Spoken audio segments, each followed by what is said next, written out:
যে এখানে কাপড় ধুয়ে এই সাইডে হচ্ছে শুকাতে হবে। এখানে কাপড় দিয়ে কাপড়ের উপরে এগুলো দিতে হবে, এটা দিয়ে ঢাকনা দিয়ে এটা দিয়ে এরপরে এখানে টাইম সেট করে দিলে এটা শুকায় যাবে।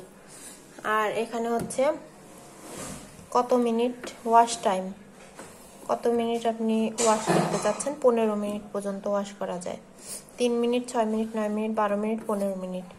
আর এটা হচ্ছে এটা দিয়ে ড্রেন, মানে পানিটা, যে পানিটা জমে আছে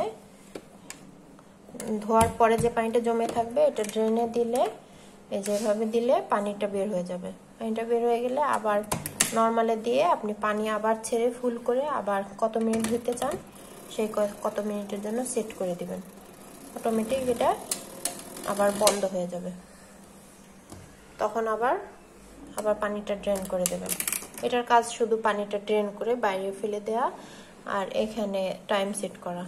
আর এটা দিয়ে হচ্ছে কাপড় শুকানোর অপশন।